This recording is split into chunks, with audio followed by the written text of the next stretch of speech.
Good afternoon, everyone. Thanks for having me here.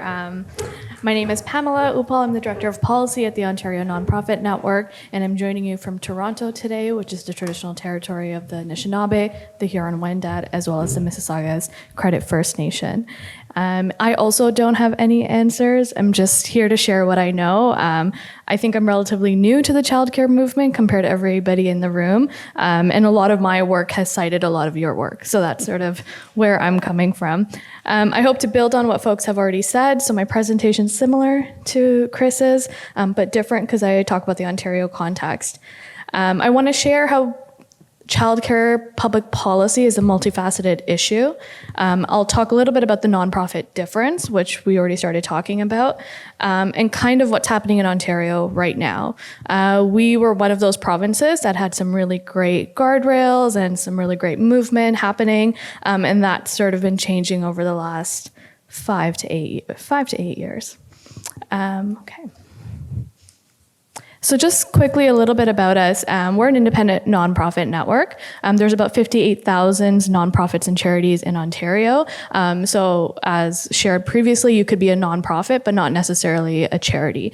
But all charities are nonprofits. And our goal as an organization is really to create an enabling public policy environment for nonprofits. So we have a policy agenda, and most of this policy agenda focuses on public policy issues that impact nonprofits in terms of how they provide services to communities, and some public policy issues that are not just about us, but there's a bigger stake, which I'll sort of get into as well. So this is the vision that we're supporting, which is not new to anyone in this room. We sort of entered the conversation for childcare in 2019, and it was through a project I was leading at that time. There was a bit of reckoning in our sector where we're like, oh, well, 80% of the sector are women workers, so childcare must be important for them to come to work, and now more broadly for anyone who wants to be a parent. And so we need to support calls for a universal childcare system at that point. And so we do a lot of public policy and advocacy, as well as network building to sort of support this vision.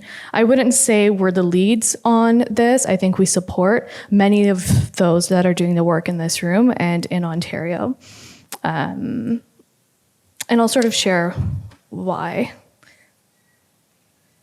And I just wanted to add that this is the last piece is kind of our philosophy at ONN and as nonprofits, that it's not tax credits and deductions that system build, but everything else that we've sort of been talking about today. So in terms of a multifaceted policy issue, we're sort of approaching it in a number of different ways.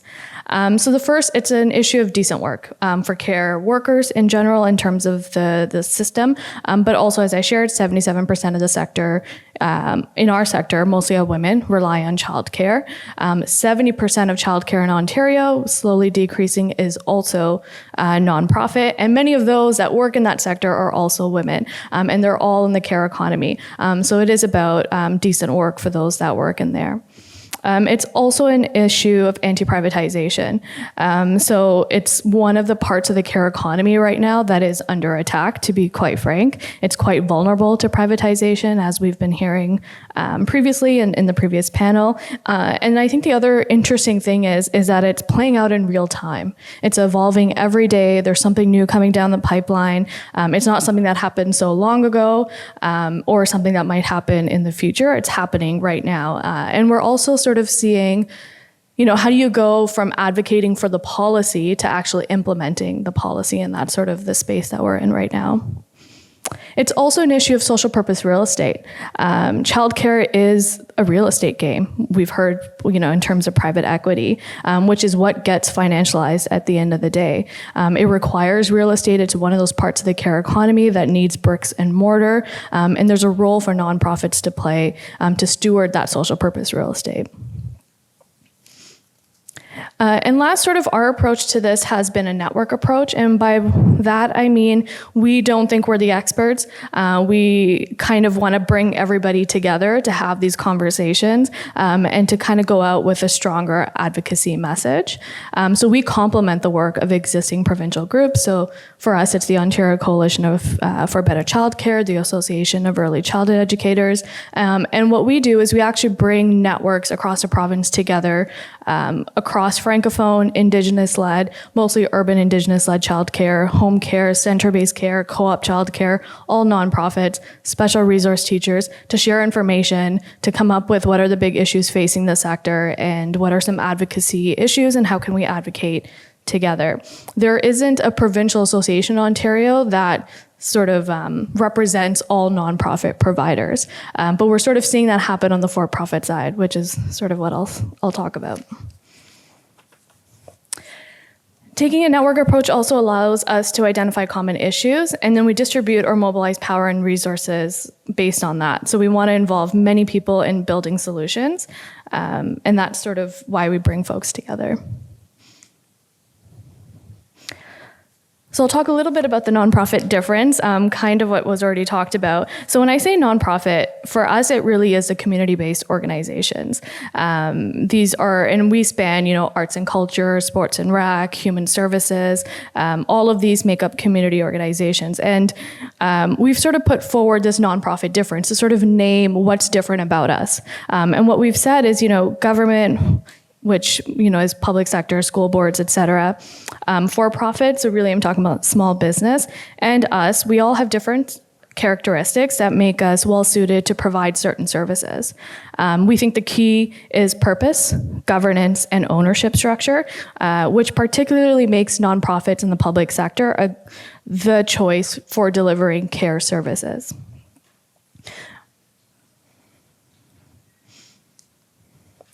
So here's a helpful chart. Maybe I've chartified what you were talking about. So the purpose, governance, and ownership. In terms of purpose, nonprofits, we exist to meet a public benefit need, no matter how small it is, how big it is, how complex it is, and how complicated it's not. So the sort of the creaming stuff that Gordon was talking about. And all decisions are made by prioritizing that community need and not profit. In terms of governance, as shared before, it's usually volunteer board members that come together, elect, there's members and there's a board of directors elected and they have an executive director, and that's sort of our governance model. Most of the time, the volunteers are local from that local community, and there's levels of regulatory transparency and regulations that folks have to follow. And then in terms of ownership, again, any revenues are reinvested back into the services, into the assets, into decent work for workers. And in the case of charities particularly, there's an asset lock. And the other pieces to stress is that, we're trusted. Many of the nonprofits that are running childcare have been in that space for a long time. We're on the ground. So unlike private equity, we're not so far removed. We're usually very, very centered in the community. We can function as intermediaries, as innovators. And sort of my next slide will share that. And the goal is high quality, better working conditions, and accessibility, if there's good funding to go along with it. So if this is all in place, as well as money to steward it, lots possible, much is possible. Okay, cool. So our sitting government was using language of choice. Parents need choice. So we came up with this sort of fun graphic to talk about all the different choices that folks have, that parents can have for childcare, all rooted in those sort of purpose, ownership, governance pieces that I was sharing. So you can have non-standard work hours, which, we shared during COVID. It could be culturally specific. We could have faith-based. We could have parent co-ops, Indigenous-led in urban centers, focusing on children with special needs. It could be home-based, and all of these could be rooted in the nonprofit model. So in terms of the Ontario context, things are not great, is an understatement.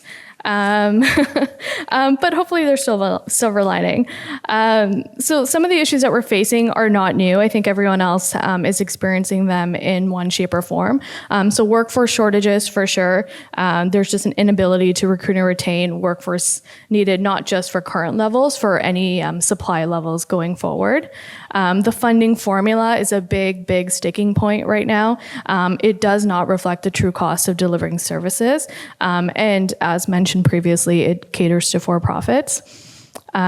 Expansion is not possible without capital, and we need sufficient and transparent stackable capital. And by that, I mean it can't all be low market loans. It needs to have some sort of grants attached to it or below market repayable loans at a variety of junctures for expansion, which we've sort of heard already. And so the federal announcement last week was quite welcomed.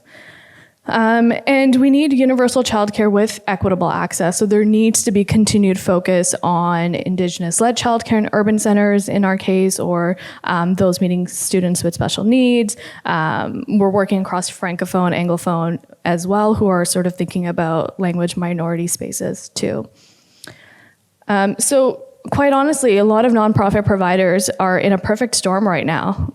They don't have enough workers, so they can't fully staff spaces and then have revenue coming in. They can't raise their fees, and the operational funding isn't enough. And the structure of a nonprofit, as shared, you need something to leverage to be able to expand and to grow, and that just doesn't exist. So you quite often will see the multi-service centers expand because they have something to leverage and to continue growing. And that's the other thing I wanted to mention when we look at the childcare models in Ontario, different than Alberta and Saskatchewan, I would say. There's a variety of them. It's not just multi-center sites. The Y, again, is big in Ontario as well, but so is YWCA. And we have a lot of center-based childcare that's big, but we also have the small ones that are just local in their communities.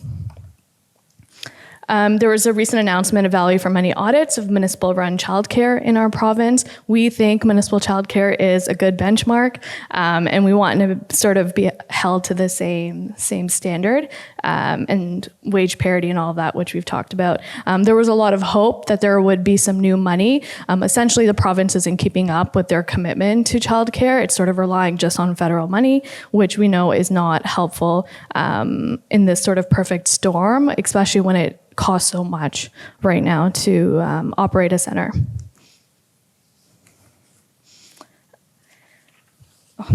Last slide.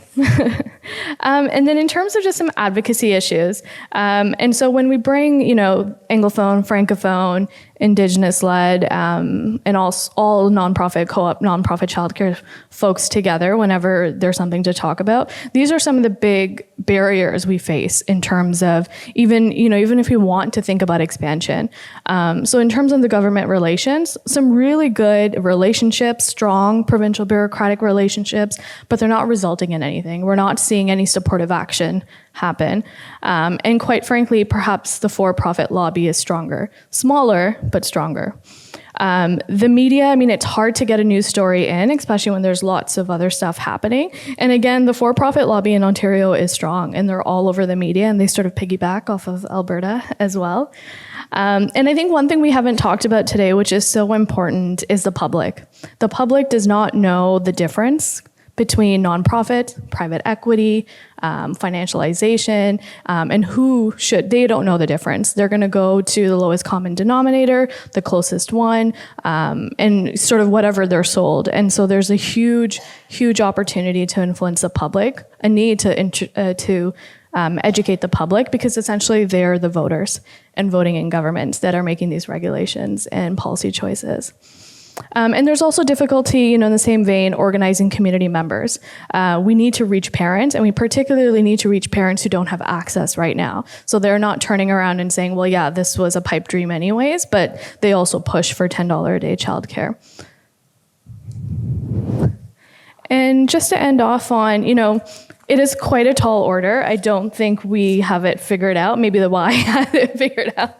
But it is quite a tall order, and it's not just going to happen. That, you put $30 billion on the table, and then nonprofits will sort of magically start opening up sites everywhere. I think we've sort of learned that there needs to be public planning, there needs to be strategic public planning. We can't do it alone. We need municipalities and school boards in partnership to do it. And we just can't compete right now. If you were to ask a nonprofit to sort of compete with for-profits, we don't have the ready capital, we don't have the capacity, which hopefully the announcement from last week will help with, which is why for-profits can position themselves quite well with government. And a couple of silver linings, we're supposed to get a new funding formula in Ontario. It is pending since the last year, which makes things very uncertain for providers, but it's pending. Promising capital funding from the federal government. And I think Sue's here. There's talks about a social acquisition fund generally, nonprofit-driven social acquisition fund. And these are just some resources that we've written, and like I said, cite many of the folks that are here in terms of what I've talked about today. Thank you.